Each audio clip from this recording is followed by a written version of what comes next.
ప్రియ దేవుని సంగమ, ప్రభువైన యేసుక్రీస్తు వారి దివ్యనామంలో మీకు అందరికీ శుభాలు. అందరు బాగున్నారా? ప్రత్యేకించి జరిగిన ఆరాధన బట్టి దేవుడు మహింపరచబడ్డాడు. మనము నోరు తెరిచి మన శక్తి కొలది దేవుడు ఆత్మ కనుక ఆత్మతోనూ సత్యముతోనూ ఆరాధించాము. మన హృదయాలు తెరిచి ఉన్నాయి. ఈ సమయంలో దేవుడు మనతో తన పరిశుద్ధ గ్రంథం నుండి కొన్ని ప్రాముఖ్యమైన విషయాలు మనతో మాట్లాడబోతున్నాడు. కాబట్టి ప్రతి ఒక్కరము కూడా శ్రద్ధ కలిగి బైబిల్ తెరిచి, హృదయాన్ని తెరిచి, కన్నులు తెరిచి ఆయన తట్టు చూద్దాం.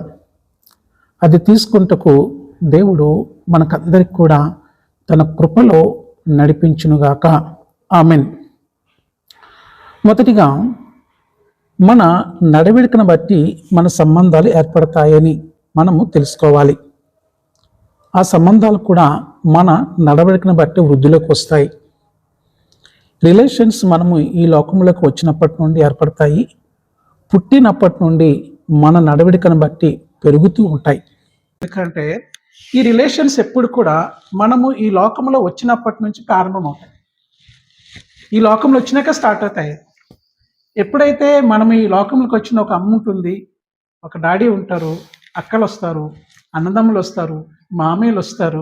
తర్వాత ఏంటంటే అక్కడ ఉన్న వాళ్ళ స్నేహితులు స్టార్ట్ అవుతారు. అంటే ఇరుగువారు, పొరుగువారు సంబంధాలు ఏర్పడతాయి. ఆంటీ అని పిలుస్తారు, అంకుల్ అని పిలుస్తారు. అలా ముందుకు వెళ్తే స్కూల్కి వెళ్తారు. స్కూల్లో ఫ్రెండ్స్ ఏర్పడతారు, స్టూడెంట్స్ ఏర్పడతారు, బెంచ్ మేట్స్ ఉంటారు, స్కూల్ మేట్స్ ఉంటారు, టీచర్స్ ఉంటారు, ప్రిన్సిపాల్ ఉంటారు, ఆయా ఉంటుంది. అందరితో సంబంధాలే. అలాగా కాలేజీకి వెళ్తారు, డిగ్రీ కాలేజీకి వెళ్తారు, ఉద్యోగం చేస్తారు, వ్యాపారం చేస్తారు, సంబంధాలు వృద్ధిలోకి వస్తాయి. అయితే ఈ సంబంధాలు మన నడవడికను బట్టి ఆధారపడి ఉంటాయి. మనం ఏ విధంగా నడుస్తున్నాము, ఏ విధంగా నడవాలి అనే దాని గురించి మనం ఈరోజు ఒక ప్రాముఖ్యమైన విషయాన్ని ధ్యానించబోతున్నాం.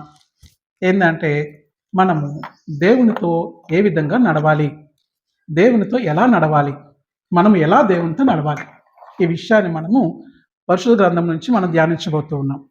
అందుకు కాబట్టి దీనికి వెళ్ళే ముందు ఒక విషయాన్ని మీకు గుర్తు చేస్తున్నాను. ఎందుకంటే ఈ గ్రంథాన్ని మనం ధ్యానించినప్పుడు, నేను ధ్యానిస్తున్నప్పుడు తల్లిని అడిగాను, ప్రభువాని దేవుడిని అడిగాను, ప్రభువా ఏంది నీ బిడ్డలకి ఏం చెప్పాలి? వాళ్ళు వారంకి ఒక రోజు వస్తారు, వారికి ఆహారం పెట్టాలి, ఒక పౌష్టికమైన ఆహారం పెట్టాలి. వాళ్ళకి పెట్టినప్పుడు ఏమవుతుందంటే ఆహారాన్ని తిని వారు బలం పొందుకోవాలి. వారు పాలు తాగే బిడ్డల్లాగా ఉండకూడదు, వారు జీర్ణించుకోవాలా ఆహారాన్ని. ఏం చూపెడతావు ప్రభాని వేచి చూస్తున్నప్పుడు, నేను సండే గురించి అండి, ఈరోజు అయిపోతుంది కదా, ఈరోజు అయిపోయిన వెంటనే రేపటి నుంచే స్టార్ట్ చేస్తాను అనమాట. దేవుని నాడని స్టార్ట్ చేస్తూ ఉంటా. దేవా ఏం చెప్పాలయ్యా, ఏం చెప్పాలని రోజు కొద్ది కొద్దిగా చూస్తుంటా, బైబిల్ తిరగేస్తుంటా అనమాట. తిరగేస్తున్నప్పుడు ఆ సాటర్డే ఈవినింగ్ దాకా నాకు దేవుడు మాట్లాడు. సాటర్డేకి రేపంటే అప్పుడు చెప్తాడు, ఇదిగో ఇది చెప్తాడు అనమాట, ఇది అని చెప్తాడు అనమాట. అంతవరకు రోజు చూడడమే, ఏం చెప్తావు ప్రభా, ఏం చెప్పాలి అన్నీ తిరిగేస్తుంటే సాటర్డే నైట్ అనమాట, ఇంకా రేపు సండే అనగా అప్పుడు చూపెడతాడు. ఆ విధంగా నేను ధ్యానిస్తున్నప్పుడు నాకు ఒక క్యారెక్టర్ని చూపించాడు. ఒక క్యారెక్టర్ ఎవరంటే హానోకు. చెప్పండి, ఆయన పేరేంటి? హానోకు. ఈ హానోకు గురించి మనం చాలాసార్లు చదివాం. ఎక్కడంటే ఆదికాండం 5వ అధ్యాయంలో ఉంది. చూద్దాం దాని గురించి మనం. ఈ హానోకు గురించి, అట్లానే నోహా గురించి, అట్లానే అబ్రహాం గురించి ఆయన చూపించాడు. ఏం చూపించాడంటే దేవునితో ఏ విధంగా వీరు నడిచారో ఆ విధంగా మీరు కూడా నడవాలి అని చెప్పి ఆ ధ్యానాంశాన్ని కళ్ళ ముందు అది తారసపడుతుంది. దాన్ని తీసుకున్నప్పుడు నాకు ఏమైందంటే, ఈరోజు నేను దేవుడు ఇదే నాకు కనపరిచాడని చెప్పి అది మీ ముందు పెడుతున్నాను. అదేంటంటే ఇక్కడ how to walk with God, దాన్ని తెలుగులో ఏమంటామంటే దేవునితో ఎలా నడవాలి. చెప్పండి అందరు కూడా, దేవునితో ఎలా నడవాలి. ఇది వెళ్ళే ముందు మనకు కొన్ని ఉంటాయి. మన తండ్రితో ఎట్లా నడుస్తాము, మమ్మీతో ఏ విధంగా మాట్లాడతాము, ఏ విధంగా మన విలువలు ఏ విధంగా ఉంటాయి. మనం ఏదైనా తప్పు మాట్లాడితే మనం ఏం చెప్తాం పిల్లలకి, అట్లా మాట్లాడకూడదు. ఎవరైనా వచ్చినప్పుడు కుర్చీ మీద కూర్చొని కాలు మీద కాలు అట్లా నువ్వు కూర్చోకూడదు అని చెప్తాం కదా మనం. అంటే అది నడవడిక అనమాట. మన పిల్లలకి ఎందుకంటే వారు గట్టిగా మాట్లాడినా, ఏడుస్తున్నా, అల్లరి చేస్తున్నా, వారు ఎవరికైనా హార్ష్గా మాట్లాడినా మనం ఏమంటామంటే వెంటనే అట్లా మాట్లాడకూడదు నాన్న, అది కాదు, అది తరీకా కాదు, ఈ విధంగా మాట్లాడాలి అని చెప్పి మన పిల్లలకి చిన్నప్పటి నుంచే ఒక నడవడికను ఏర్పాటు చేసుకుంటూ వెళ్ళిపోతాం. ఇప్పుడు ఇది ధ్యానిస్తున్నప్పుడు హానోక్ గురించి నేను ఆలోచించాను. ఈ భూలోకంలో ఉన్నప్పుడు, ఈ లోకం ఉన్నప్పుడు ఆయనకి మనలాగా మనకేమొచ్చిందంటే ఒక నూతన నిబంధన ఉంది. మనకి ప్రభువైన యేసుక్రీస్తు వారు మనతో ఉన్నారు. తర్వాత ఎందుకంటే ఆయన జీవన విధానాన్ని, ఆయన మార్గాన్ని చూపించి, ఆ విధంగా నడవమని చెప్పి ఆయన పరలోకానికి ఆరోహణమయ్యి దేవుని కుడి చేతి వైపున కూర్చొని ఉన్నాడు. ఆయన వెళుతూ వెళుతూ ఏం చేశాడంటే తనలాంటి ఆదరణకర్తనటు పరిశుద్ధాత్మ దేవుని మనకు తోడుగా ఇచ్చాడు. ఇవన్నీ ఉన్నాయి మనకి. అంటే మనకి ఒక మార్గదర్శకుడు ఉన్నాడు, ఒక రక్షకుడు ఉన్నాడు, ఒక పవిత్రమైన గ్రంథమైనటువంటి బైబిల్ ఉంది. అక్కడ కట్టడాలు ఉన్నాయి, అక్కడ నియమాలు ఉన్నాయి, అక్కడ ప్రతి క్యారెక్టర్ని మనం చదువుతాము, వారు ఏ విధంగా నడిచారో మనం చూస్తాము, మన నడవడికను సరి చేసుకుంటాం. అయితే ఎప్పుడైతే ఈ యొక్క హానోక్ గురించి నేను ఆలోచిస్తున్నప్పుడు హానోక్ దినములలో ధర్మశాస్త్రం లేదు. ధర్మశాస్త్రం అంటే గుర్తుపెట్టుకుని తోరా అంటే పంచకాండాలు, పెంటటుక్ అంటాం మనం ఇంగ్లీష్లో అనమాట. అందులో ఆది కాండము, నిర్గమాకాండము, ద్వితీయోపదేశ కాండము, లేవి కాండము, సంఖ్యాకాండము 5 కాండాలు కలిపి ఒక ధర్మశాస్త్రంగా ఉంటుంది అన్నమాట. అది లేదు, ఆయనకి లేదు. తర్వాత ఆయనకి ఎటువంటి రక్షకుడు లేడు. ఆయనకి ఎవరు లేరు, ప్రవక్తలు లేరు, న్యాయాధిపతులు లేరు, యాజకులు లేరు, నడిపించే నాయకులు లేరు, పరిసయ్యులు లేరు, సద్దుకాయలు లేరు, శాస్త్రులు లేరు, ఎవరు లేరు. అయితే ఈయన దేవునితో ఎట్లా నడిచాడు? ఇది నేను ఆలోచిస్తున్నాను అనమాట. దేవా, ఎవరు లేరు కదా ఆయనకి, ఎవరు చెప్పేవారు లేరు. ఇప్పుడైతే ఈ రోజుల్లో అయితే ఎంతమందో ప్రతి ఆదివారం చెప్తుంటాము, శుక్రవారం చెప్తారు దేవుని గురించి, బుధవారం చెప్తుంటారు. పాస్టర్ గారు అయితే రోజు 11:30 to 12:30 వరకు ఆ స్త్రీలకు అందరికి చెప్తూనే ఉంటారు వాక్యం గురించి అనమాట. అంటే మనము టీవీ తెరిచినా, యూట్యూబ్ చూసినా, ఎక్కడ చూసినా సరే వాక్యం కొదువు లేకుండా ప్రతి ఒక్కరు ప్రకటిస్తూనే ఉన్నారు. అయితే ఇది మనము గ్రహించినప్పుడు ఒకసారి హానోక్ దగ్గరికి వెళ్తే ఇవేవీ లేవు. అయితే దేవునితో నడిచాడంట. ఎట్లా నడిచాడు అని చెప్పి నేను ధ్యానిస్తున్నప్పుడు కొన్ని వచనాలు మనకి దేవుడు చూపెడుతున్నాడు. మొట్టమొదటిగా హానోక్ గురించి మనం అందరం నిల్చుందాం, అందరం కూడా నిల్చొని ఈ వాక్యాన్ని చదువుకున్న తర్వాత ముందుకు వెళ్దాం. ఆది కాండము 5వ అధ్యాయము 21 నుంచి 24 వచనాలు, 21 వచనము. హానోకు 67 ఏండ్లు బ్రతికి మెతూషెలను కనెను. హానోకు మెతూషెలను కనిన తర్వాత 300 ఏండ్లు దేవునితో నడుచుచు కుమారులను కుమార్తెలను కనెను. హానోకు దినములన్నయు 365 ఏండ్లు. హానోకు దేవునితో నడిచిన తర్వాత దేవుడు అతను తీసుకుని పోయాను గనుక అతడు లేకపోయెను. ఆమేన్. చూడండి, హానోకు మెతూషెల కన్న తర్వాత 300 ఏండ్లు, ఎంత అంట? 300 years అని 300 ఏండ్లు దేవునితో నడుచుచు కుమారులను కుమార్తెలను కనెను. చూసారు ఒకసారి? అంటే మనమైతే, సార్ నేను ఉద్యోగం చేస్తున్నా సార్, నాకు పిల్లలు ఉన్నారు సార్, నేను చాలా అలసిపోతున్నాను సార్, నేను ఇవన్నీ చేయలేకపోతున్నామని మన దైనందిన జీవితాన్ని మనం దేవుళ్ళలో పెట్టకుండా మన సొంతంగా మనకు మనం ఏర్పాటు చేసుకొని బిజీ అయిపోతుంటాం. ఆ విధంగా అపవాది చేస్తాడు మనల్ని. ఇక్కడ హానోక్ ఏం చేస్తాడంటే ఆయన తన కుమారుల కుమార్తెల కంటూ తన పనిని చేస్తూ దేవుని తంట 300 ఏండ్లు నడుస్తున్నాడు. ఇక్కడ క్వశ్చన్ రావచ్చు మనకి. మొదటి క్వశ్చన్ ఎందుకంటే మానవుడు దేవుడు ఆత్మ కనుక ఆత్మతో ఎట్లా నడుస్తాడు? క్వశ్చన్ రావచ్చు కదా మనము మానవులము, దేవుడు ఏంటి? ఆత్మ. సార్, మానవుడు శరీరం ఉన్నాక భౌతికంగా ఉన్నాం కదా, ఆయన ఆత్మ ఉన్నాడు కదా, మనము ఆయన ఏ విధంగా కలిసి నడుస్తాం అని చెప్పి క్వశ్చన్ రావచ్చు. ఈ క్వశ్చన్కి ఆన్సర్ ఏంటంటే గుర్తుపెట్టుకోండి చాలా జాగ్రత్తగా. నడవడం అంటే భౌతిక నడవడిక కాదు, ఇట్లా నడుచుకుంటూ వెళ్ళిపోవడం కాదు, ఇద్దరం కలిసి ఫ్రెండ్స్ నడుచుకుని వెళ్ళడం కాదు. ఆ నడక వేరేది, అదే చూద్దాం. ఇక్కడ దేవునితో ఎట్లా నడవాలి, ఏ విధంగా నడవాలి, ఈ నడకలో ఏంటి మనకు వస్తుంది, ఏ విధంగా మనం నడిస్తే ఏం పొందుకుంటామని చెప్పి పరిశుద్ధ గ్రంథం ద్వారా మనం తెలుసుకోవచ్చు. అందుకని ఇక్కడ దేవునితో నడవడం అంటే ఏమిటి అని మీకు మీరే క్వశ్చనింగ్ వేసుకోవాలి. మీరు క్వశ్చనింగ్ వేసుకున్నప్పుడు దానికి ఆన్సర్ మీరు వెతకాలి. అసలు దేవునితో నడవడం అంటే ఏంటి అని మనం ఎప్పుడైతే క్వశ్చనింగ్ వేసుకున్నామో పరిశుద్ధాత్మ ప్రేరేపణ ద్వారా ఆవేశం దైవావేశం వాళ్ళు లిఖించబడిన గ్రంథం కాబట్టి ప్రతి వాక్యము, ప్రతి ఒక్క లేఖనము, ప్రతి ఒక్క వాక్యమున యేసుక్రీస్తు ప్రభు నీతో మాట్లాడుతుంటాడు. నువ్వేం చేయాలంటే అది చదువుతున్నప్పుడు, ఇప్పుడు మనం చదివాము, ఏం చదివాము? ఆది కాండము 5వ అధ్యాయము 21 నుంచి 24 వచనాలు చదువుతూ ఒక విషయాన్ని మాట్లాడుతున్నాం. ఒక ధ్యానాంశాన్ని హెడ్డింగ్ పెట్టుకున్నాం. ఏంటంది ఇక్కడ? దేవునితో ఏ విధంగా నడవాలి అని చెప్పి. అది వచ్చిన వెంటనే మనం ఏం చేయాలి? మా క్వశ్చన్ ఒకటి, మనకి ఒక ప్రశ్న వ్యక్తం అవ్వాలి, బయటికి రావాలి. దేవునితో ఎలా నడవాలి? క్వశ్చన్ రావాలంటనే అది చెప్పిన వెంటనే మళ్ళీ మన క్వశ్చన్ వచ్చినప్పుడే మన మైండ్ అనేది యాక్టివ్ ఉందన్నమాట. ఏదైతే చెప్తున్నామో దాన్ని వినడం కాదు, దాని గురించి ఎందుకంటే ఇంటికెళ్ళి ధ్యానించాలి. ఇంటికెళ్ళి ధ్యానించినప్పుడు ఎప్పుడైతే మీకు టైం ఉన్నప్పుడు, ఎప్పుడైనా మీకు ఏ విధంగా అంటే ఇట్లా కలుసుకున్నప్పుడు కానీ, ఫ్రైడే కానీ, వెన్స్డే కానీ వచ్చిన అయ్యగారు ధ్యానిస్తున్నప్పుడు ఈ క్వశ్చన్ నాకు వచ్చింది, దీనికి ఏ విధంగా ఆన్సర్ నాకు కావాలి, నేను దేవుణ్ణి అడుగుతున్నాను, నాకెందుకు ఈ తలంపు వచ్చింది, ఇది కరెక్టా కాదా?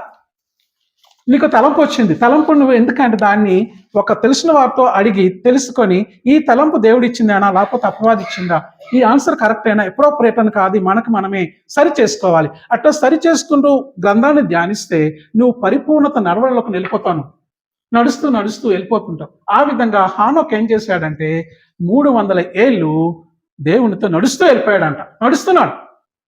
నడుస్తున్నాడు. అయితే ఇక్కడ ఏంటంటే దేవునితో నడవడం అంటే మన దేవుడైన యెహోవా వెలుగులో నడవాలి. మన దేవుడైన యెహోవా వెలుగులో మనము నడిస్తే ఆయన మార్గంలో నడవడం అన్నమాట. ఆయన వెలుగులో నడవాలి, ఆయన మార్గంలో నడవాలి. అది నడవడం అంటే. వెలుగు కలుగునుగా. ఏం కలగాలి? వెలుగు కలుగునుగా. ఏం కలగాలి? వెలుగు అని అనొచ్చు కదా. సూర్యుడు కలుగును గాక, నక్షత్రాలు కలుగును అనొచ్చు కదా. ఆయన ఏమన్నాడు మొట్టమొదటిగా? ఆది కాండం చూస్తాం, చదవండి ఒకసారి, ధ్యానించండి. వెలుగు కలుగును గాక. ఏంటి సార్ వెలుగు? సూర్యుడు చంద్రుడు లేడు, యెహోవా దేవుడే వెలుగు, ఆయనే వెలుగైనాడు. అందుకు కాబట్టి మొట్టమొదటిగా ఎందుకంటే మనమంట ఏం చేయాలంటే యెహోవా వెలుగులో నడవడము మరియు ఆయన మార్గములో నడవాలంట. దీని గురించి మొట్టమొదటి అంశం ఎందుకంటే వెలుగులో నడవండి. దేనిలో నడవాలి? వెలుగులో నడవాలి. చీకట్లో నడవగలుగుతావు నువ్వు? నడవలేవు. చీకట్లో నడవలేము మనం. అయితే వెలుగులో నడవాలి. ఏంటో వెలుగు? ఆ వెలుగు గురించి మనం మాట్లాడే ముందు 1 యోహాను 1వ అధ్యాయం 7వ వచనం చదవండి ఒకసారి. అయితే చదవండి.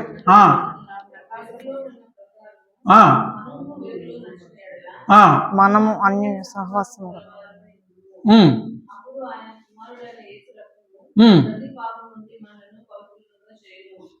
అందరం కలిసి చదవాలి. ఇప్పుడు కూడా మీరు పరిశుద్ధ గ్రంథాన్ని తీయాలి. మీరు చదివితేనే నేను ప్రిన్సిపాల్గా పనిచేశాను కదా, నాకేముంటుందంటే స్టూడెంట్స్ అయితే ఎప్పుడైతే వాడు రియాక్ట్ అవుతున్నప్పుడే నేను క్వశ్చన్ వేసినప్పుడు ఆ సమాధానం చెప్పాలి. అప్పుడే నేను హెడ్డింగ్ చేస్తాను. నేను నెక్స్ట్ క్వశ్చన్కి వెళ్తా, నెక్స్ట్ ఆన్సర్ చెప్తా వాళ్ళకి. వాళ్ళు ఎందుకంటే వాళ్ళు whether my teaching is following or not, నా యొక్క బోధన వాళ్ళు వింటున్నారా లేదని చెప్పి వారికి ఇన్వాల్వ్మెంట్ చేస్తాను. నేను వారితో పాటు చదివిస్తా. వారు చదివినప్పుడే వారికి అవగాహన వస్తుంది. ఇది చూడండి ఒకసారి. 1 యోహాను 1వ అధ్యాయం 7వ వచనంలో, అయితే ఆయన వెలుగులో నున్న ప్రకారము మనమును వెలుగులో నడిచిన ఎడల మనము అన్యోన్య సహవాసం గలవారమై ఉందుము. అప్పుడు ఆయన కుమారుడైన యేసు రక్తము ప్రతి పాపము నుండి మనలను పవిత్రులుగా చేయును. చూడండి, క్లియర్గా ఉంది. ఇక్కడ ఏముందంటే యేసు రక్తము ప్రతి పాపము నుండి మనల్ని పవిత్రులుగా చేయునంట. ఏంటంట? యేసు రక్తం మన పాపాలను ఏ విధంగా కడిగేస్తుంది అనుకోవచ్చు మనం. యేసు రక్తము ఎప్పుడంటే 2025 years ఎగో ముందు ఆయన రక్తాన్ని చెందించాడు. ఆ రక్తం ఏం చేస్తుందంటే మన హృదయానికి పట్టిన మాలిన్యాన్ని, మన హృదయంలో ఉన్నటువంటి ఏదైతే దేవునికి వ్యతిరేకంగా ఉన్న ప్రతి ఒక్క పాపముని ఆ రక్తం మాత్రమే కడుగుతుందని చెప్పి ఈ వాక్యం ద్వారా మనకి తెలియపరుస్తున్నారు పరిశుద్ధాత్మ దేవుడు. నడవడానికి మనకు ఒక మార్గాన్ని సిద్ధం చేసినట్లు ఈ వచనం ద్వారా మనం తెలుసుకుంటాం. ముందుగానే సిద్ధం చేస్తాడు దేవుడు. ఈ రక్తంలో కడగబడినప్పుడే ఈ బట్టలు మాసిపోతే మనం ఏం చేస్తామంటే ఈ లోకంలో ఉన్నప్పుడు ఒక డిటర్జెంట్ తీసుకుంటాం, ఒక రిన్ తీసుకుంటాం, లేకపోతే ఒక ఏరియల్ పౌడర్ కానీ ఏదైనా తీసుకొని మంచిగా ఉతుక్కుని ఆరబెట్టుకొని ఆరిన తర్వాత ఇస్త్రీ తీసుకొని వేసుకుంటాం. అయితే మనకు మనసుకి పట్టిన మాలిన్యాన్ని, మన హృదయానికి పట్టిన మాలిన్యాన్ని, ఆ హృదయంలో ఉన్నటువంటి ఆ పాపాన్ని ఏ విధంగా తొలగించుకోవాలంటే ఈ పరిశుద్ధుడైనటువంటి పవిత్రుడైనటువంటి దేవుని కుమారుడైనటువంటి ప్రభువైన యేసుక్రీస్తు చిందించిన రక్తం వల్ల మాత్రమే పాపివైన నీవు నేను ఆ కడిగినప్పుడే మనము పరిశుద్ధపరచబడగలుగుతాము. ఎప్పుడైతే ఈ పరిశుద్ధపరచబడిన మనము దేవుని వెలుగులో నడవగలుగుతాం, దేవుని మార్గంలో నడవగలుగుతాం. దేవుని మార్గం నడవాలంటే ఏమీ లేదు. మన రోడ్డు మీద వెళ్ళాలంటే, మన వెహికల్ తీయాలంటే మనకేం కావాలి? లైసెన్స్ కావాలి. నీకు రోడ్డు మీద నడవాలంటే నువ్వు లైసెన్స్ కావాలి, అది నేర్చుకొని ఉండాలి. ఏ వెహికల్ అయితే నువ్వు తీస్తున్నావో ఆ వెహికల్ తీయటకు ప్రభుత్వం నుంచి అనుమతి పొందిన పత్రం ఉండాలి నీ దగ్గర. అప్పుడు ఉన్నప్పుడే రోడ్డు ఎక్కాలి నువ్వు. ఆ విధంగానే దేవుళ్ళు నడవాలి. దేవుని వెలుగులో నడవాలంటే మొట్టమొదటిగా దేవుని వెలుగు నీపై ఉండాలి, ఆ వెలుగులో నడవాలి. రెండోదిగా ఏంటంటే ఆయన మార్గంలో నడవాలంటే మనము యేసుక్రీస్తు రక్తముతో మన పాపాలు కడిగి వేయబడి ఉండాలి. ఇది మొదటిగా. అందుకు కాబట్టి ఆయన మార్గములో మనం నడవాలంటే ఇది చేయాలి. రెండోదిగా ఏంది? మొట్టమొదటిగా ఏమన్నాను మీకు ఇక్కడ? వెలుగులో నడవండి. రెండోదిగా ఏం నడవాలంట మనం ఇక్కడ? ఆయన మార్గంలో నడవాలంట. ఆయన మార్గము నడవాలి. 128వ కీర్తన 1వ వచనం తీయండి అందరు కూడా. కీర్తనలు, యెహోవా యందు భయభక్తులు కలిగి ఆయన త్రోవల యందు నడుచు వారందరూ ధన్యులు. క్లియర్గా చూడండి అక్కడ. యెహోవా యందు భయభక్తులు కలిగి ఆయన త్రోవల యందు నడుచు వారందరూ ధన్యులు. ఎక్కడంట? ఏ త్రోవలు నడవాలంట? ఏ త్రోవలు నడవాలి? ఏ విధంగా నడవాలి? భయభక్తులు కలిగంట. మార్గం నడిచి ఎట్లా నడాలి మనము? భయభక్తులు కలిగి ఆయన త్రోవలో నడుచిన వారందరూ ఏ విధంగా అంట? చాలా సంతోషభరితులు అంట. సంతోషభరితులు అంటే ధన్యులు. గుర్తుపెట్టుకోండి, ధన్యులు అంటే సంతోషభరితులు అంటున్నాడు ఇక్కడ. అంటే ఇది దేవునితో, అంటే ఈ ఈ ఈ వచనం తీసుకుంటే ఇది దేవునితో లోతైన సహవాసాన్ని కలిగి ఉంటుంది. లోతైన సహవాసం, లోతైన సాన్నిధ్యం కలిగి ఉంటుంది. ఇక్కడ దేవునితో భయభక్తులు కలిగి ఉండాలి. ఏ విధంగా అంటే దేవుడు అంటే మనకు భయం కలిగి ఉండాలి. దేవుడు సర్వ సృష్టికర్త, దేవుడు ఆల్ఫా ఒమేగా ఉన్నాడు, దేవుడు మొదటివాడు కడపటివాడు, దేవుడు అనంతుడు, దేవుడు సృష్టికర్త. దేవుడికి అసాధ్యం అంటే ఏమీ లేదు. దేవుడికి సమస్తము సాధ్యమే. ఈ లోకము కానీ, ఈ ప్రపంచము కానీ, ఈ యొక్క కనబడుతుంది ప్రతి ఒక్కడికి కూడా దేవునితో సృష్టించబడది. అందుకు కాబట్టి ఆయనకు మనం భయపడాలి. ఆయన ప్రేమమయుడు, ఆయన దయామయుడు, ఆయన కృపామయుడు, ఆయన కనికర సంపన్నుడు, ఆయన కనికర పూర్ణుడు, ఆయన అన్నీ ఇచ్చేవాడు, నిన్ను నడిపించేవాడు. అమ్మగారు అన్నారు మొట్టమొదటిగా కయ్యూని కన్నప్పుడు ఆవిడేమన్నా తెలుసా? దేవుని దయ వల్ల దేవుడు నాకేంది కుమారుడు అనుగ్రహించాడని చెప్తుంది. లేకుండా ఆయన దయ లేకుండా ఏ ఒక్కరు ఈ లోకానికి రాలేరు. అందుకు కాబట్టి మనం ఏం చేయాలంటే ఆ దేవదేవుడిని అగ్ని జ్వాలల వంటి నేత్రము కలవాడు ఆయన. ఆయన ఏం చేస్తాడంటే కుడి చేత 7 నక్షత్రాలు పట్టుకొని 7 దీపస్తులు సంచరించేవాడు ఆయన. ఆయన ఆల్ఫా ఒమేగాను ఆయన. ఆయనకి ఎందుకు నువ్వు భయపడవు? అందుకని ఏమంటున్నాడంటే క్లియర్గా అంటున్నాడు ఇక్కడ, భయభక్తులు కలిగి ఆయన త్రోవలని నడుచు వారందరూ ఆత్మ పూర్ణులు, వాళ్ళు ధన్యులు. ఇవన్నీ మనం వింటున్నప్పుడు మన మాటలు కానీ, మన చర్యలు కానీ, మన ఆలోచనలు కానీ, మన కోరికలు అన్నీ కూడా ఆయనకి సంతోషాన్ని ఇవ్వాలంట. నీ తండ్రికి నువ్వు సంతోష పెట్టేవాడిగా ఉన్నావా? నీ తండ్రికి అంటే నీ దేవుడికి, ఈ సృష్టికర్తకి, నిన్ను సృష్టించిన సృష్టికర్తకి, నన్ను నడిపిస్తున్నటువంటి ఆ దేవదేవునికి మనము సంతోష పెట్టేవారుగా ఉన్నామా అని దేవుడు అడుగుతున్నాడు ఇక్కడ. మనం ఆ విధంగా ఉండవలసిందే. అందుకని ఆయన మార్గంలో ఏం చేయాలంటే మనమంట నడవాలి. మూడోది ఎందుకంటే ఇక్కడ మూడో అంశంగా పిలుపునకు తగిన రీతిలో నడవండి. తగిన రీతిలో నడవండి. పిలుపునకు తగిన రీతిలో నడవండి. సపోజ్ నీకు ఒక ఉద్యోగానికి దేవుడు నిర్మించాడా? నువ్వు ప్రార్థన చేసినప్పుడు, ఎందుకంటే విజయన్ అందుకే తీసుకున్నాం మనం ఎగ్జాంపుల్గా అనమాట. తను ఏమంటున్నాడంటే నాకు లంచం తీసుకునే జాబ్ కాకుండా నేను ఓన్గా జాబ్ చేయాలి, నేను ఎటువంటి ప్రలోభాలు లొంగకూడదని చెప్పి ఒక నిశ్చయించుకున్నాడు. అంటే తన పిలుపు ఉంది అక్కడ. ఈ విధంగా నేను చెప్పాను, నువ్వు ఎక్కడైతే ఉద్యోగం చేస్తున్నావో ఆ ఏరియా మొత్తం నువ్వే చూసుకోవాలి, బయటికి కనబడకూడదు, కానీ అక్కడ పరిచయం జరగాలి. నువ్వు ఎట్లా చేస్తావో తెలియదు. నీకు మ్యూజిక్ వస్తుందో మ్యూజిక్ నేర్పించాలి, నీకు వాక్యం వస్తుందో వాక్యం నేర్పించాలి, నీకేమొస్తుందో అది చేయవలసిందే. నువ్వు అక్కడ నీకు ఉద్యోగం ఇచ్చాడంటే నువ్వు ఎక్కడ పనిచేస్తున్నావు గవర్నమెంట్ ఉద్యోగం, బయటికి నువ్వు బైబిల్ పెట్టకలే. నీ యొక్క నడవడిక ద్వారా, నీ మాట ద్వారా, నీ రీతి ద్వారా, నీ చేష్టల ద్వారా, నీ తలంపుల ద్వారా, నీ ఆవాహాల ద్వారా నీ దేవుడిని వాళ్ళు స్తుతించాలి, గణపరచాలి. ఆ విధంగా నువ్వు ఉండవలసిందే అని చెప్పి ఆయన చెప్తా అట్లానే చేస్తా అని చెప్తున్నాడు అన్న దేవునితో. ఎందుకు దేవుడిని ఆశీర్వదించాడు? నీకు ఒక నడిపింపు ఉండాలి. ఈ విధంగా నడవాలి. ఇదిగో ఇట్లా ఇచ్చా జాబ్ ఇచ్చాడు కదా, నువ్వు ఇట్లా నడవాలి. ఈ విధంగా నడిచినప్పుడే నీ కుటుంబం ఆశీర్వదించబడుతుంది. నిన్ను చూసి నువ్వే నీ కుటుంబానికి యాజకుడివి అని చెప్పి ఆయనకి చెప్పినప్పుడు ఆయన శిరసాహ్వహిస్తున్నాడు.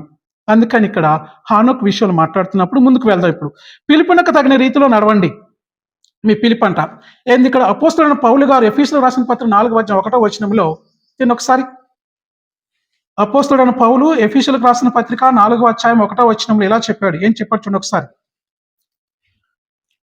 కాబట్టి తీసారా? కాబట్టి మీరు సమాధానమైన బంధము చేత ఆత్మ కలిగించే ఐక్యమును కాపాడుకోండి అందు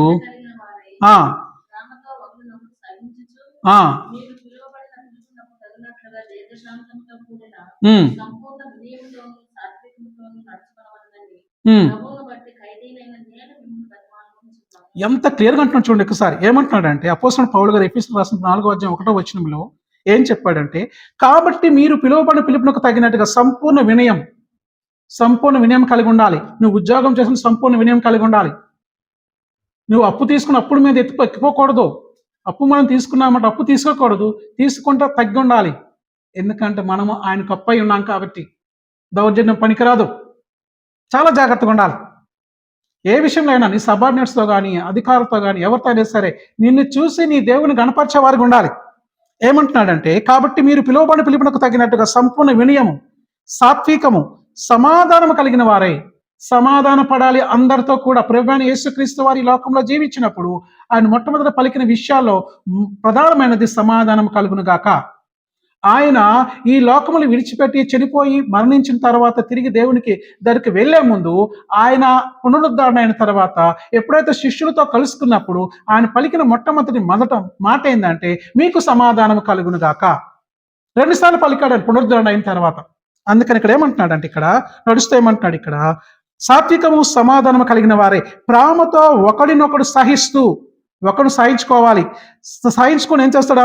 సమాధానం అనే బంధము చేత ఆత్మ కలిగించే ఐక్యతను కాపాడుకుంటూ శ్రద్ధ కలిగి నడుచుకోవాలని ప్రభువును బట్టి ఖైదీనైన నేను మిమ్మల్ని బతిమాలుకొనుచున్నాను అంటున్నాడు. ఆయన తగ్గించుకున్నాడంట.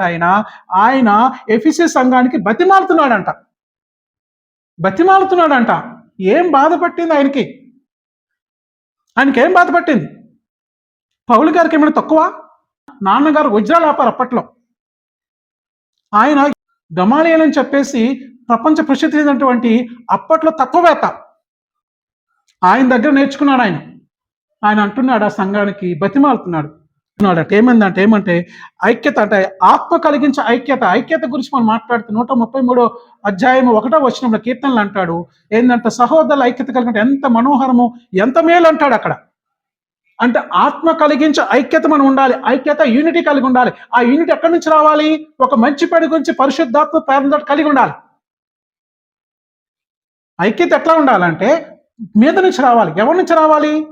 పరిశుద్ధాత్మ దేవుడి నుంచి రావాలి. నువ్వు నేను ఐక్యంగా ఉంటే మనకు కుదరదు. ఐక్యం ఎక్కడి నుంచి రావాలి? మనకి ప్రభువు మనకు నిర్దేశించాలి. మీరు కలిసి ఉండండి, మీరు సహోదర భావం కలిగి ఉండాలి, ఒకరికొకరు ప్రేమ కలిగి ఉండాలి, ఒకరికొకరు సహించుకోవాలి, ఒకరికొకరు సమాధానం కలిగి ఉండాలి, ఒకరికొకరు ఎందుకంటే భరించుకుంటూ ఉండాలి, ఒకరి తప్పులకు క్షమించుకుంటూ ఉండాలి, ఒకరికొకరు ప్రేమించుకుండాలని ఎవరు చెప్పాలి? ఆత్మ చెప్పాలి. మనకి మార్గం నడవాలంటే మనకి పరిశుద్ధాత్మతో మనలో ఉండాలి. ఆ ఆత్మ కలిగించే ఐక్యతతో ఒకరినొకరు సమాధాన పడుతూ ముందుకు కొనసాగాలి. అది చెప్తున్నాడు. ఏమంటున్నాడంటే ఆయన ఎఫెసీ సంఘానికి బతిమాలుతున్నాడంట. ఈరోజు నిన్ను నన్ను ఆ సంఘానికి ఏ విధంగా బతిమాలుతున్నాడు, సంఘములో ఉన్న మనల్ని కూడా పౌలు భక్తుడు అంటున్నాడు, నేను క్రీస్తుని పోలి నడుచుకున్నాను, నన్ను పోలి మీరు నడుచుకోండి, ఇదిగో నీకు మీరు బ్రతిమాలుతున్నాడు అని చెప్పని బ్రతిమాలుతున్నాడు మనతో. అందుకని అంటాడు ఇక్కడ, దేవుడు ఆదాము హవ్వలు పాపంలో పడే వరకు, వాళ్ళు పాపంలో పడిపోతున్నంత వరకు, పడిపోయే ముందు వరకు దేవుడు రోజు వచ్చంట, ఆదామా అనేసరికి ఎస్ లార్డ్ అనేవాడంట, నేను ఇక్కడ అనేవాడంట. అవ్వ అనేసరికల్లా ఎస్ లార్డ్ ఐఎమ్ హియర్ అనేదంట, నేను ఇక్కడే ఉన్నానని చెప్పి. రోజు ఆ సాయంకాల సమయంలో కానీ ఆ ఉదయ సాయంకాల సమయంలో దేవుడితో ఎప్పుడు కూడా నడుస్తూ ఉండేవాళ్ళంట. ఎవరు? ఆదాము అవ్వ. ఎందుకంటే వాళ్ళ పాపం లేదు. ఎప్పుడైతే పాపంలో చిక్కుకున్నారో, ఎప్పుడైతే పాపంలో పడిపోయారో వారు దేవునికి ఎడమైపోయారు, దేవుని నడకకి దూరం అయిపోయారు. ఏదైతే ఆ పాపము ఏదైతే ఎడబాటు చేసిందో ఆ పాపము నేటి వరకు యేసుక్రీస్తు ప్రభు ఈ లోకానికి వచ్చినంత వరకు అది మన మీద అధికారం చేస్తూనే ఉంది. ప్రభు అయిన యేసుక్రీస్తు వారు, ఆ కడపటి ఆదామైన యేసుక్రీస్తు ప్రభు వారు, ఆ మొదటి ఆదాము చేసినటువంటి పాపం నుంచి, మానవుడు చేసిన పాపం నుంచి మానవుడిగా ఈ లోకానికి రావాల్సినటువంటి ఆ సందర్భాన్ని పురస్కరించుకొని, ఆ సందర్భాన్ని బట్టి ఆ ప్రభువైన యేసుక్రీస్తు వారే ఆయన ఆ తన సింహాసనాన్ని విడిచిపెట్టి ఈ లోకానికి మానవ రీతిగా మానవుడు చేసిన పాపం నుంచి విముక్తి చేయుటకు మానవుడుగా మనుష్యుడిగా ఈ లోకానికి రావాల్సి వచ్చింది. తర్వాత రాడాయన మానవుడు చేశాడు కదా తప్పు, మానవుడు తెచ్చాడు. ఆత్మ తప్పు చేయలే, భూమి తప్పు చేయలే, సృష్టి తప్పు చేయలే. సృష్టి ఇప్పుడు దాకా తప్పు చేయదు. మీకు తెలుసా? మీకు దేవుడు సృష్టించిన ప్రతి సృష్టి కూడా దేవునికి వ్యతిరేకంగా ఎప్పుడు మాట్లాడలే. ఒక్క మానవుడే చేశాడు. అందుకని ఆ మానవుడు, ఎందుకంటే తన స్వహస్తాలతో చేశాడు కదా, నిర్మించి తన నాసికారంధ్రంలో ఆ జీవవాయును ఊదగా మనిషి జీవాత్మాయను ఆయన స్వరూపాన్ని ఇచ్చాడు, తన ఆత్మ ఇచ్చాడు. నడవమని చెప్పాడు, నడవలేకపోయాము. అందుకే ఆదాం పడిపోయాడు. ఆ ఆదాము స్థానంలో ప్రభువైన యేసుక్రీస్తు వారు వచ్చి మనకి దేవునికి పోయినటువంటి చెడిపోయిన ఆ బంధవ్యాన్ని, ఆ సంబంధాన్ని తిరిగి కలిపాడు. తన స్వరక్తం ఇచ్చి మన పాపాలను కడిగి పరిశుద్ధపరిచి మనకి నీతిమంతులుగా మార్చి దేవునితో సంబంధం కలిపాడు. అందుకని ఏమంటాడు ఇక్కడంటే, దేవునితో ఏంటంటే దేవునితో సంబంధాన్ని పునరుద్ధరించడానికి ప్రభువైన యేసుక్రీస్తు వారి లోకానికి వచ్చారని మనము తెలుసుకోవాలి. ఎందుకంటే తద్వారా మనము ఆయన మార్గములన్నింటిలో నడుస్తాం. ఎప్పుడైతే ఆయన్ని అంగీకరించామో, ఎప్పుడైతే ఆయన స్వీకరించామో, ఎప్పుడైతే రక్షకుడిగా, దేవుడిగా, దేవుని కుమారునిగా, మన విమోచకుడిగా ఆయనే సమస్తమై ఉన్నాడని చెప్పి ఎప్పుడైతే నీ నోటితో అంగీకరించి హృదయంలో ఆయన స్వీకరించావో, అప్పుడేమవుతుందంటే మనము ఆయన మార్గములో, ప్రభువైన యేసుక్రీస్తును చూపించిన మార్గంలో, ఆ సత్యమైన మార్గంలో, ఆ జీవాన్ని జీవిస్తూ తండ్రి దగ్గరకు చేరుకుంటాం, మార్గంలో ప్రయాణిస్తూ. ఇది మనం గ్రహించాలి. ఇక 4వ అంశంగా మంచి పనులలో నడవడం. మంచి పనుల్లో నడవాలంట, సత్క్రియలు చేయాలంట. మనం చూడండి, దేవునితో నడిచి ఇన్ని ఉంటాయి, ఇన్ని నడకలు ఉంటాయి. ఏంటి మంచి పనులు, సత్క్రియలు ఏంటి? నీకు సత్క్రియలు చేయటకే దేవుడు నీకు నిర్మించాడు, ఈ లోకంలో నీకు పంపించాడు. గుర్తుపెట్టుకోండి. ఎఫెసీయులకు రాసిన పత్రిక 2వ అధ్యాయము 10వ వచనం. అపోస్తలుడైన పౌలు గారు ఎఫెసీయుల సంఘానికి రాస్తూ 2వ అధ్యాయము 10వ వచనంలో ఏమంటున్నాడు చూడండి ఒకసారి. 2:10. మరియు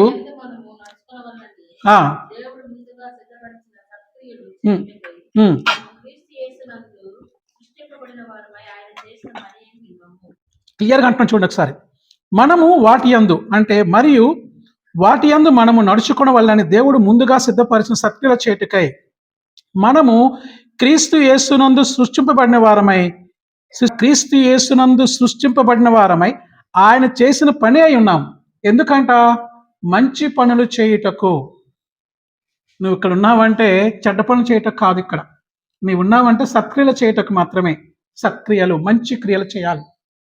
చేసినప్పుడే మనము ఆయనతో నడవగలుగుతాం. అంటే మంచి పనులు చేయటకు మనం నడవాలంట. 365 ఇయర్స్ ఆయన భూమి మీద బ్రతికాడు. మనకు ఒక ఇయర్లో 365 డేస్ ఉంటాయి. హానోక్ అయితే జీవించాడు. ఎట్లా జీవించాడంటే దేవునితో నడుస్తూ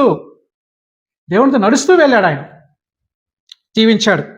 అంటే ఏమంటున్నాడంటే హెబ్రీ రాసిన పత్రిక అదే 11:5 అంటాడు. ఏ విధంగా జీవించాడు ఆయన? ఎట్లా జీవించాలంటే మన జీవితం విశ్వాసంపై ఆధారపడి ఉంటుంది. మన నడక ఎప్పుడు కూడా ఎట్లా ఉంటుందంటే దేవునిపై విశ్వాసంతో నడుస్తూ ముందుకు వెళ్ళిపోతూ ఉండాలి. ఒక్కసారి మనం హెబ్రీయులకు రాసిన పత్రిక 11వ అధ్యాయం 5వ వచనంలో, విశ్వాసమును బట్టి హానోకు మరణము రుచి చూడలేదు, చూడకుండానట్లు కొనిపోబడెను. అతడు కొనుపోబడక మునుపు చూసారు క్లియర్ ముందు బట్టి హానోకు, విశ్వాసం బట్టి హానోకు మరణము రుచి చూడకుండా ఆయన దేవుని దగ్గరికి వెళ్ళిపోయాడు. ఇదే మనకు సాదృశ్యం. దేవుడు ప్రభువైన యేసుక్రీస్తు వారికి ఎప్పుడైతే మనం నమ్మేమో, ప్రభువైన యేసుక్రీస్తు వారు ఎప్పుడైతే స్వీకరించామో, మనకి మరణము దూరం అయిపోతుంది. మనము ఆ మరణ ఛాయ నుంచి, అంటే ఛాయ ఇట్లా వెళ్ళిపోయి అక్కడికి వెళ్ళిపోతామంట. ఇక్కడ మనము కళ్ళు మూసి అక్కడ కళ్ళు క్షణాలు తెరుస్తాం. ఎక్కడ? ఆయన సన్నిధిలో. ఎప్పుడైతే హానోకు ఏ విధంగా నడుచుకుంటూ ప్రాణంతో ఏ విధంగా తండ్రి దగ్గరికి, రక్షకుడు యేసుక్రీస్తు దగ్గరికి ఏ విధంగా చేరుకున్నాడో ఆ విధంగానే నీవు నేను కూడా ప్రభువైన యేసుక్రీస్తుని స్వీకరించినప్పుడు, ఆయన రక్షణ మనకు వచ్చినప్పుడు మనము కూడా ఆ నడుస్తూ నడుస్తూ నడుస్తూ నడుస్తూ ఒక్క క్షణమే ఎడబాటు. ఆ ఎడబాటు ఎందుకంటే తండ్రి దగ్గరికి వెళ్ళాలి. ప్రభువైన యేసుక్రీస్తు వారు ఈ లోకంలో ఉన్నప్పుడు తండ్రితో అన్నాడు, ఆ కలువరి శిలువలో వేలాడుతున్నప్పుడు, నా దేవా ఎందుకు నా చేయి విడిచితివి అన్నాడు. చేయి విడిచినప్పుడే ఆయన మరణము ప్రాప్తిస్తుంది. ఎప్పుడైతే ఆ క్షణము ఆ చేయి విడిచిన వెంటనే ఆయన పరలోకానికి వెళ్ళిపోతున్నట్టుగా, ఆ విధంగానే ఈ లోకంలో మనం ఉన్నప్పుడు, మనం జీవించినప్పుడు ఆ మరణం అనేది ఏ విధంగా అంటే ఒక ఛాయ. ఆ జీవితం ఎట్లా వెళ్ళిపోతుంది అంటే ఇక్కడ కళ్ళు మూస్తాం, అక్కడికి వెళ్ళిపోతాం. దానికి సాదృశ్యం ఇక్కడ ఈ హానోకు 365 ఏళ్ళు దేవునితో నడిచి దేవుని ఇంటికి వెళ్ళిపోయాడు. మనము కూడా దేవుని ఇంటికి వెళ్ళిపోతాం. ఆమేన్. ఇది గుర్తుపెట్టుకోవాలి. అందుకని అంటున్నాడు ఇక్కడ మరణం రుచి చూడకుండా అంట. అందుకంటాడు ఇక్కడ క్లియర్గా, అతడంట దేవునికి ఇష్టడై ఇండియన్ కనుక సాక్ష్యం పొందినంట. అంటే అతడు కొనుక్కో పడక ముందు ఆయన సాక్ష్యం ఉంది. ఎవరికి సాక్ష్యం ఉంది? హానోకు సాక్ష్యం ఉంది. హానోకు దినాల్లో మీకు చెప్పాను కదా, ధర్మశాస్త్రం లేదు, యాజకులు లేరు, ప్రవక్తలు లేరు, తోరా లేదు, నూతన నిబంధన లేదు, రక్షకుడు లేదు, న్యాయాధిపతులు లేరు, ఎవరూ లేరు. దేవునితో చూశాడు అంతే. చూస్తూ నడిచాడు. ఆ సాక్ష్యము దేవునికి ఇష్టమైపోయింది. నీ సాక్ష్యం దేవునికి ఇష్టంగా ఉందా? నీ నడవడిక దేవునికి ఇష్టంగా ఉందా? ఆ విధంగా నువ్వు నడవగలుగుతున్నావా? ఎవరు ఏమి చెప్పినా చేయకుండా దేవుడు ఉన్నాడని నువ్వు స్వీకరించావా? నీకు తెలుసా? నీవు నీ రక్షకుడైన దేవుడు నువ్వు ఎప్పుడైతే ఎంతగా నువ్వు ఆయన గురించి ఆలోచిస్తున్నావో, ఆయన నడవడిక నడుస్తున్నావో, ఆ నడుస్తున్నప్పుడు నీ నడవడిక నీతో పాటు నీ కుటుంబంలో వారికి నడిపించినప్పుడు దేవుడు ఏమంటాడంటే, నిన్ను చూసి దేవుడు ఆనందిస్తాడు. నీ సాక్ష్యాన్ని చూసి దేవుడు ఆనందిస్తాడు.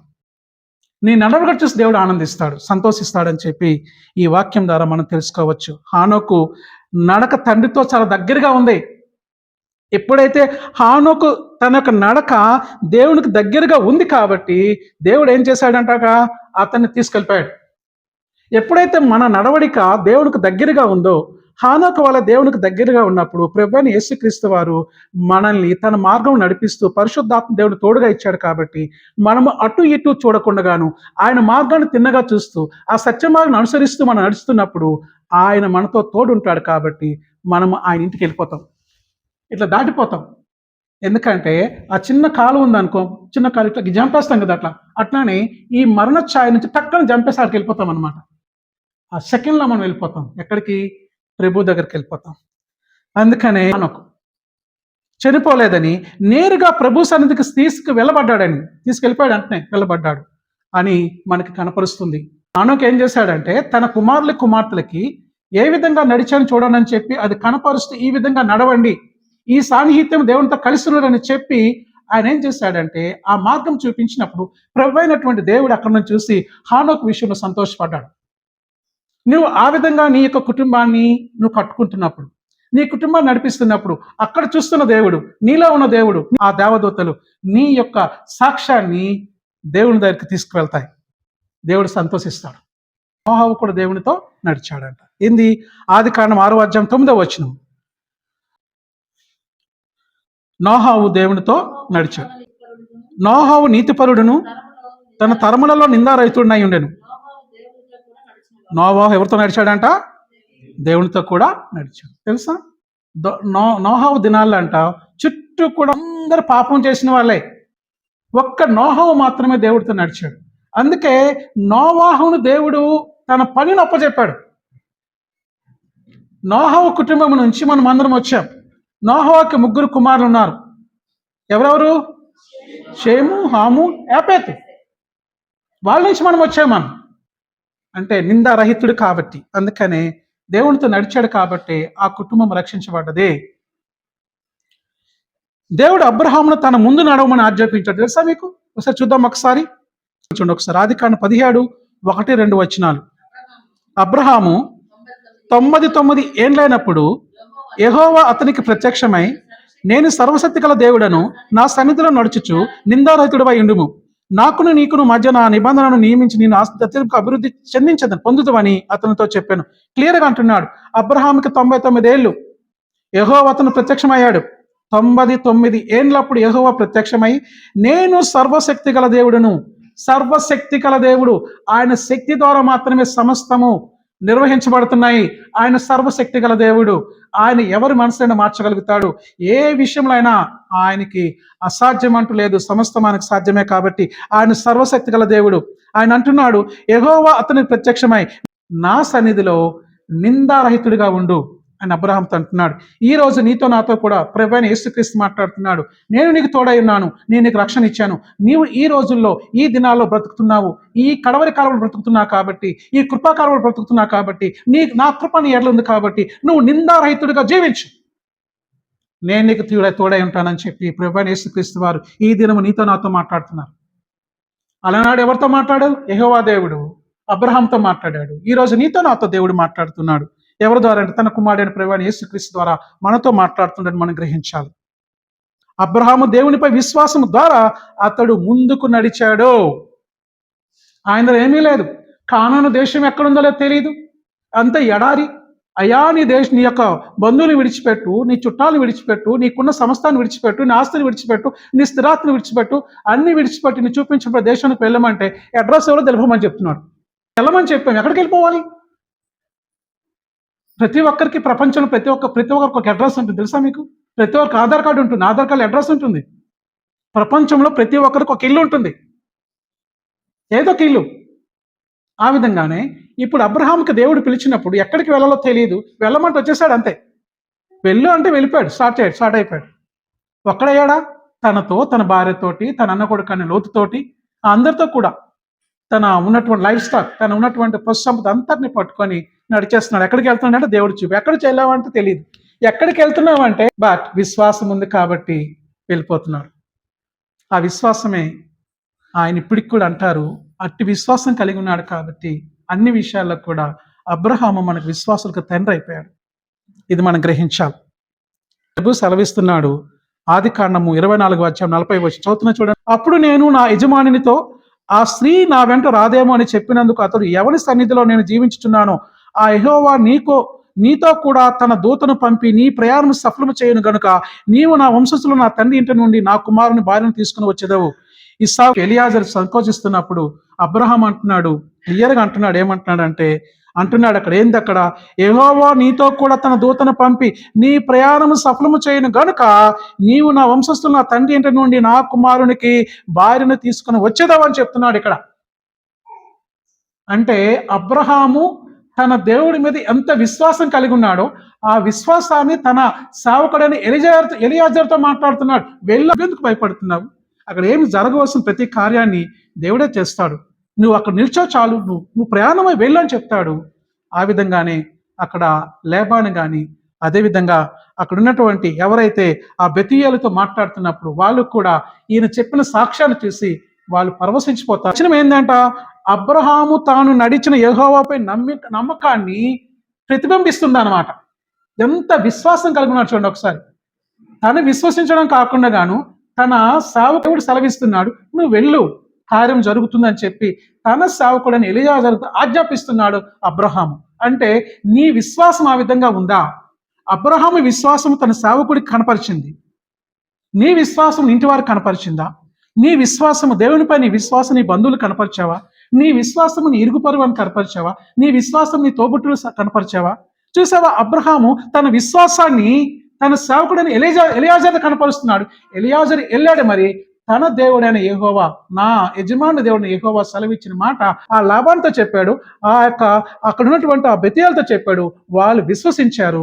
వెంటనే రెబెకాను పంపించారు. ఎవరి దగ్గరికి అంటే అబ్రహాము కుమారుడైనటువంటి ఇస్సాకు పంపించారు. అది విశ్వాసం. అందుకంటాడు, అటువంటి విశ్వాసాన్ని ఉన్నామని దేవుడు అంటున్నాడు. ఇకపోతే 5వ విషయంలో మనిషి తనతో నడవాలని దేవుడు కోరుకుంటున్నాడు. మనుషులు ఏం చేయాలంట? దేవునితో నడవాలంట.